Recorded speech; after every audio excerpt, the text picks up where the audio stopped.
Fala galera, tudo bem com vocês? Eu sou o Bruno do canal História da Arquitetura com Bruno Perenha. E hoje eu tô aqui com uma convidada muito especial, tá bom? A gente tá fazendo mais um vídeo onde eu tô entrevistando uma pessoa, né? Já entrevistei algumas pessoas aqui. Pessoas que se relacionam com história da arquitetura, pessoas que se relacionam com história da arte. E hoje a minha convidada é a Cris, tá bom? A Cris, ela é dona do canal Vomitando Arte, que na verdade, assim como eu, tá mudando de nome também, não é? Tá mudando de nome para Espalhando Arte. Vocês se lembram que o nome do meu canal antes era Iceberg Arquitetura? E depois de um tempo eu mudei aí para História da Arquitetura com Bruno Perenha. Com a Cris, basicamente, foi a mesma coisa, né? Ela tá nesse processo de mudança aí. A Cris é uma pessoa, vou falar pra vocês, super e super simpática. Ela aceitou, quando eu fiz o convite pra ela pra gente gravar esse vídeo aqui, aceitou de primeira, então não teve erro com ela. E eu tenho certeza, pessoal, que vocês têm muito a aprender com essa entrevista, principalmente aprender coisas relacionadas à história da arte, né? A Cris é realmente especialista nesse assunto. Desde já eu quero convidar você para se inscrever no canal dela, tá bom? Eu vou deixar aqui nos comentários e aqui na descrição o link para o canal dela. Vai lá e se inscreve. Mas chega de falar, nesse momento eu quero passar aqui a palavra para a Cris, não é? Ela está aqui comigo nessa gravação de vídeo, nessa chamada. Por quê? Porque eu estou em Londres e ela está lá em Belo Horizonte, no Brasil, não é? Então não dá para a gente gravar junto, mas quem sabe um dia. Então é o seguinte, Cris, primeiramente eu gostaria que você se apresentasse aí pra galera. Fala um pouquinho sobre você e quem é você aí. E tudo bem? Prazer, Bruno, estar aqui com você. Prazer é meu. Muito bacana, amei esse convite. Vamos Show. lá, vamos conhecer a Cristiane Pinheiro. Meu nome é Cristiane Pinheiro, professora de História da Arte há 32 anos e eu amo a história da arte desde que eu fiz Belas Artes. Esse nome Belas Artes é um nome complicado, né? Eu fico pensando, porque hoje mudou, chama Artes Visuais o curso. Mas aí eu fico Verdade. pensando, Belas Artes, gente? Como assim? Então teria um curso de feias artes?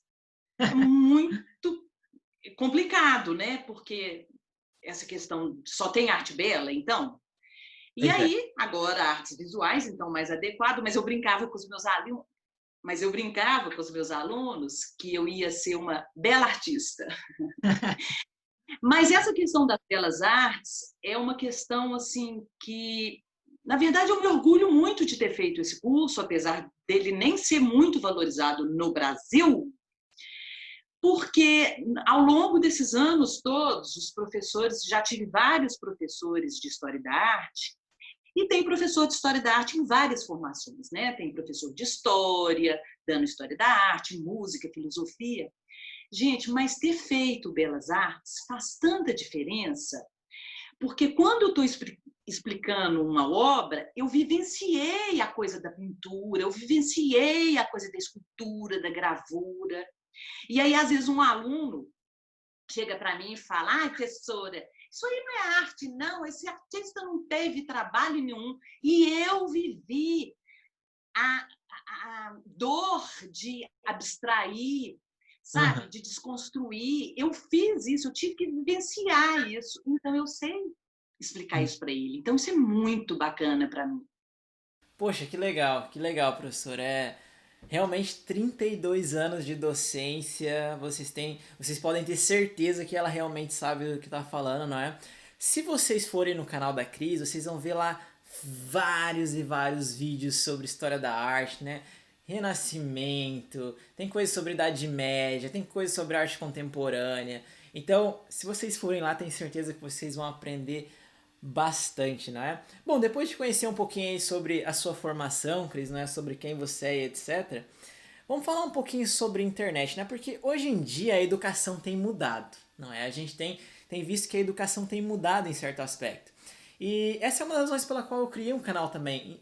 Minha intenção sempre foi ajudar pessoas que têm dificuldade com história da arquitetura, não é? Então essa é a razão pela qual eu criei o canal.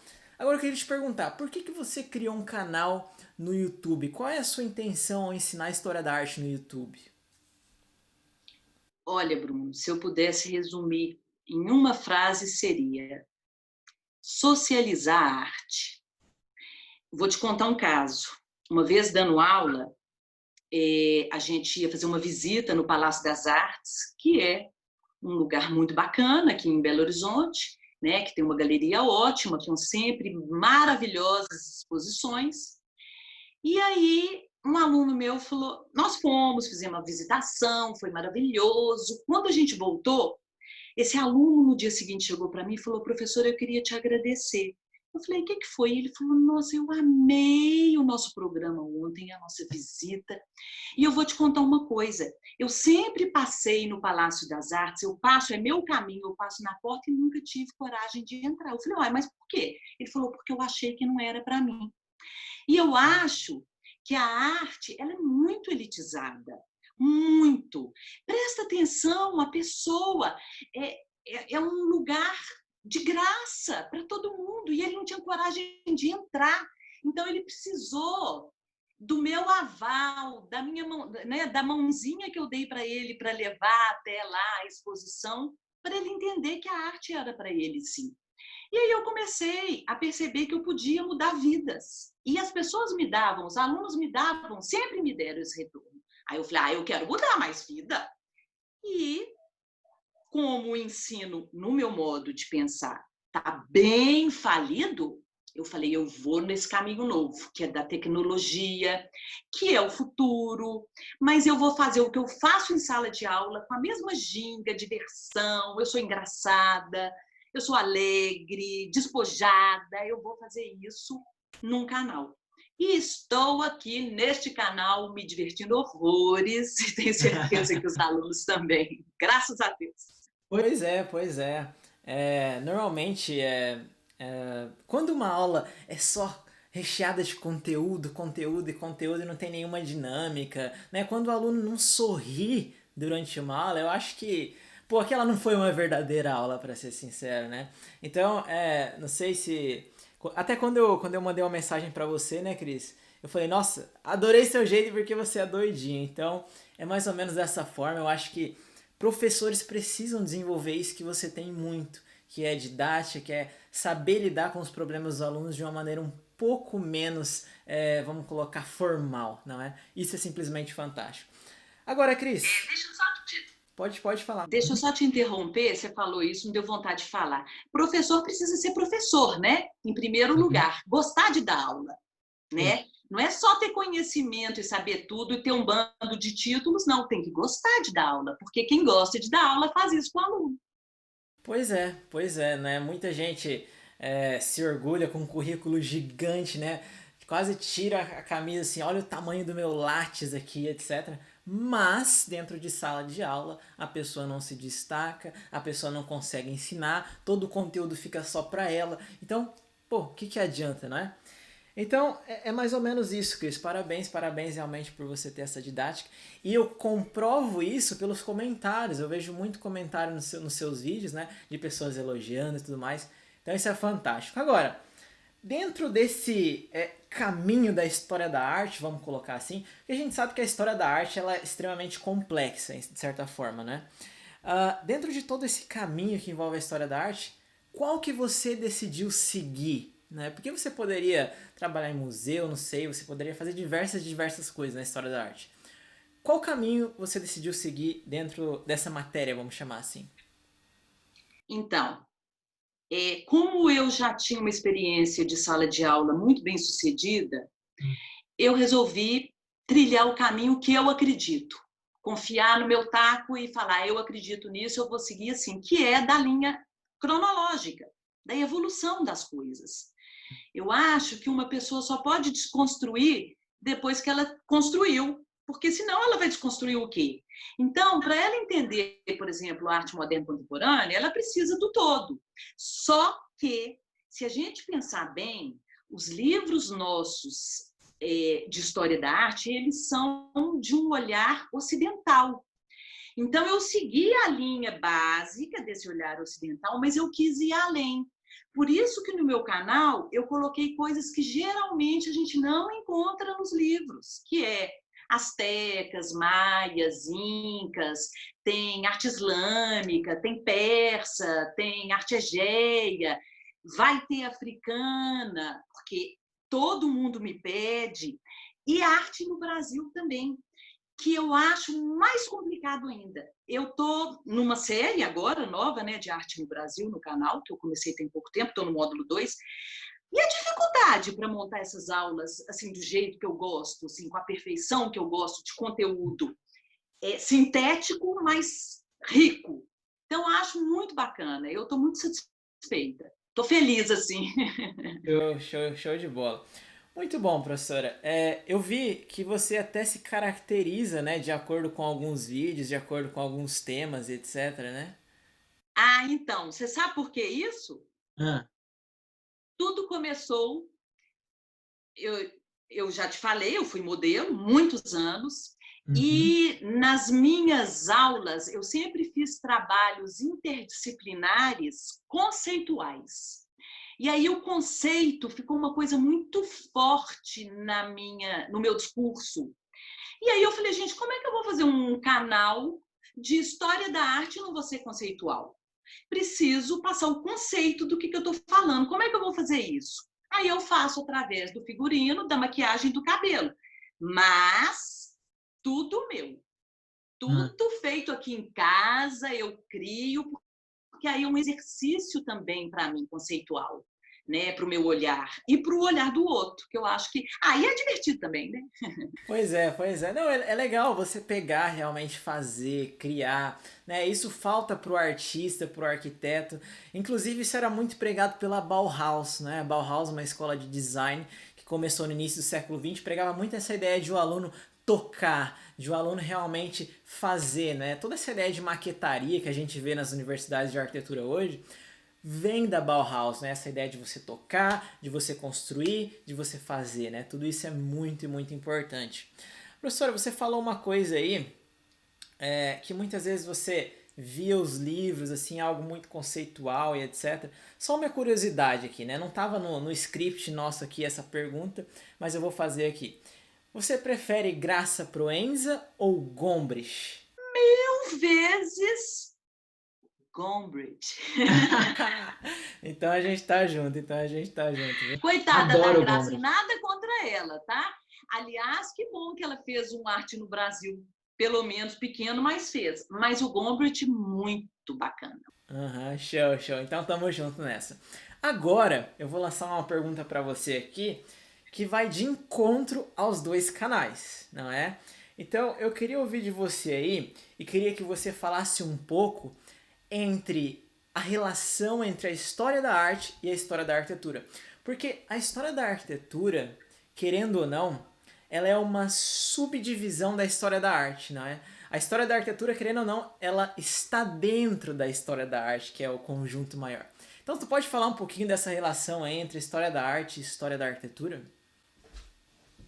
Lógico. Primeiro que eu acho que essa relação é super estreita. Muito. Vide Idade Média, né? Quando, na verdade, a arte foi delineada pela arquitetura. Porque a gente tem bizantino, românico, gótico, mas esses nomes vieram da arquitetura. Depois, muito tempo, é que eles se estenderam à pintura, à escultura. Então, como é que você, sem saber arquitetura, vai saber de história da arte na Idade Média? Não tem jeito. Né? Então, uma relação assim, super estreita. Mas, por outro lado, a gente tem também relações que não são tão diretas, né? Tão lineares como na Idade Média, mas que têm relação também. Quer ver um exemplo legal? O cubismo.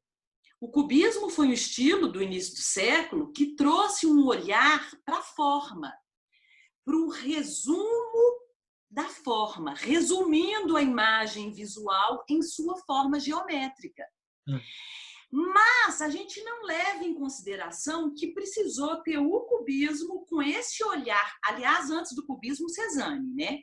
Que resumia a forma, colocava a forma em primeiro lugar. E aí o cubismo. Mas a gente não pensa que Bauhaus, neoplasticismo, suprematismo, são todos os estilos que vieram dessa linha de pensamento. Então, diretamente na arquitetura Bauhaus, né? Então, é muito engraçado, porque às vezes o aluno pergunta, professora, existe uma arquitetura cubista? Não, não tem uma arquitetura cubista, mas se você pensar na Bauhaus, ela é o resumo na geometria, né? Elementar. Então é muito bacana, porque não é uma relação direta, mas um precisa do outro. Pois é, muito bem colocado. Quando você fala de Idade Média, quando você fala ali do período bizantino, né, até antes do românico e da Idade Média ali, a gente vê várias e várias relações. Por exemplo, só para citar um período aqui também onde a arte esteve muito ligada com a arquitetura, foi a Renascença, né? A gente sempre via na cúpula das catedrais muita e muita pintura, né? Todos aqueles afrescos que foram produzidos ali no 300, 400, 500, né? Todos aqueles artistas da Renascença pintando as cúpulas de uma maneira excepcional, não é? Então, por exemplo, se a gente pegar a cúpula do Pânteon em Roma, a gente vai ver uma cúpula ali sem nenhuma pintura, mas se você olha a cúpula da Capela Sistina do Michelangelo, né, você tem a criação de Adão, né, aquela coisa maravilhosa, uma cúpula assim sensacional que só ficou de uma maneira tão incrível como ela é devido aos afrescos, devido a essa união com a arte, né? E só para fechar o teu comentário também, quando Peraí, você pode mandar. a doida. Adorei! Você sabe que eu nunca tinha colocado. Né, óbvio que eu sei disso, mas eu nunca tinha olhado para isso no Renascimento com essa ótica. Vou, vou utilizar nas minhas aulas. Adorei essa relação, muito, muito mesmo. Show de bola. Não, e quando você fala do cubismo, eu também aprendi aqui quando você falou, porque eu ainda não entendia muito bem essa relação entre cubismo e Bauhaus, mas é verdade, né? Quando o Louis Sullivan fala no final do século XIX que a forma segue a função, isso tem muita relação com o cubismo, muita relação. Essa relação se estreitou ainda mais com a Bauhaus e parece que se consolida com Le Corbusier no início do século XX, não é? Então a gente tem toda a ideia ali do modernismo, de forma segue a função, sem estando ali muito próxima com o cubismo, vamos dizer assim, né? Então, fantástico, fantástico. Agora eu queria lançar uma outra pergunta aqui para você, professora. Seguinte, me fale um estilo ou período da história da arte, vamos colocar assim, que você acha que a arquitetura traduz de maneira bem reconhecível o pensamento da época, se é que você entendeu a minha pergunta.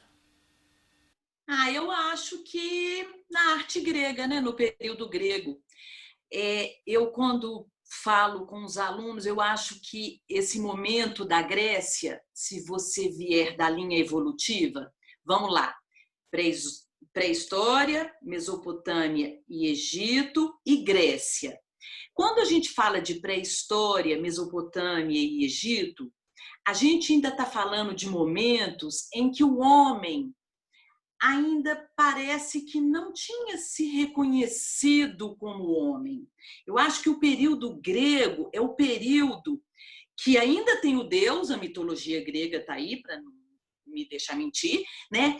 Mas o homem em primeiro lugar. Tanto é que os deuses gregos são humanizados, né? Então, esse reconhecimento da sua humanidade, do seu valor, de se colocar, ele cai para tudo. E aí entra o que o homem tem diferente do animal, que é a razão, o pensamento. E nesse racional entra a matemática, né? A medida, a certeza, a ordem, a centralização, a simetria.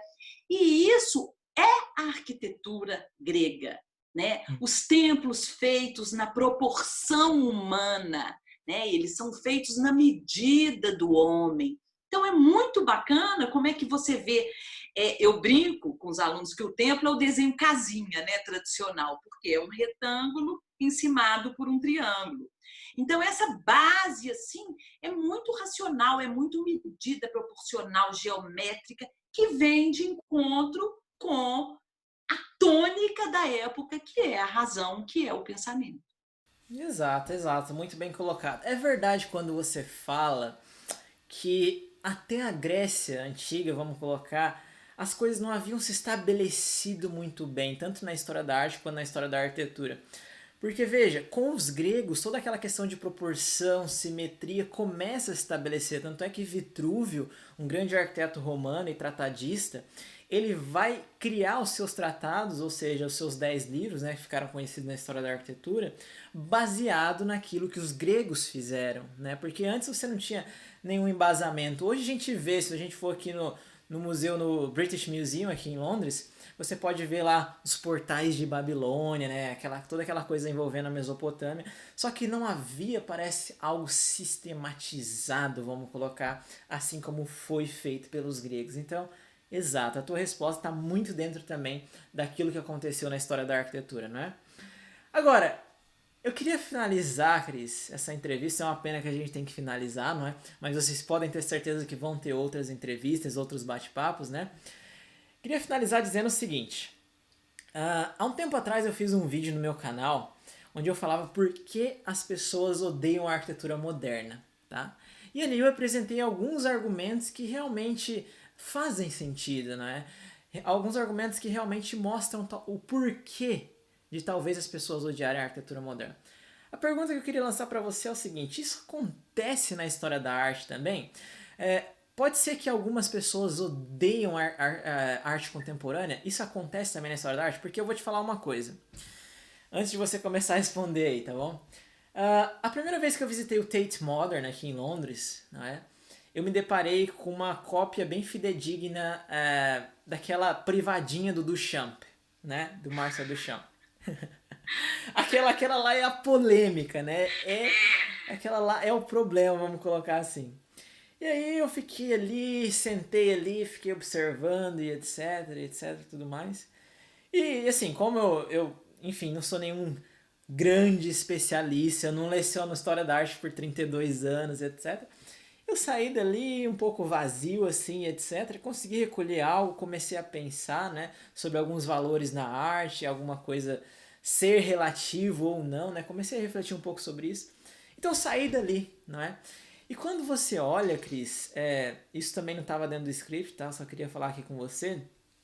Quando a gente olha, vamos colocar alguns artigos, alguns papers na internet, a gente vê que as pessoas falam assim: ah, você não entende aquela privadinha ali do Duchamp porque você não entende de arte, né? Ou seja, eles colocam a arte como algo extremamente elitista realmente. Você não entende porque você é burro, vamos colocar assim, porque se você conhecesse de história da arte, você saberia, né, absorver todo o glamour que aquela privadinha tem, etc, né? Então, às vezes eu sinto também que a arte contemporânea acaba sendo muito elitista, não é? Pode ser que eu esteja errado e você me corrige aqui. Mas eu gostaria de saber, finalmente agora, vou deixar você falar, né? A sua opinião realmente sobre isso. Acontece de as pessoas odiarem algo na arte, assim como na arquitetura? Olha, uma questão tão complicada, mas que eu entendo perfeitamente. Vamos lá. Tem dois Vamos lá. lados da moeda. Você falou aí do urinol do Duchamp, a privadinha adorei. É uma questão mesmo. Não adianta, todo mundo detesta. Gente, é engraçado que as pessoas falam: não, professora, não me vem com esse papo, não, porque eu não vou gostar disso. Bom, por que tem dois lados da moeda? O primeiro lado é quando você fala se a arte não seria muito elitista porque ela teria que ser entendida. Eu não acho que é nem entendida, eu acho que é conhecida. A gente tem que conhecer.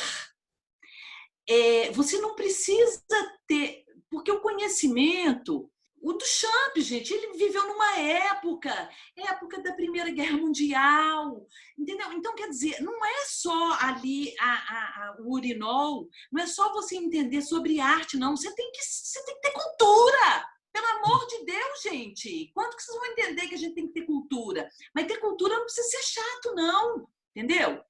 Então, quando você conhece aquele mundo que ele viveu, e quando você conhece o mundo, quando você tem cultura e conhece o mundo como um todo, você vai ter condições de imaginar o que estava na cabeça daquele povo doido, dadaísta daquela época. E por que precisou deles para desconstruir tudo e só trabalhar com o absurdo e falar, é isso mesmo que nós queremos um absurdo. Quer coisa mais absurda do que a Primeira Guerra Mundial, gente? Ou qualquer guerra, né? Então é isso que eu te falo.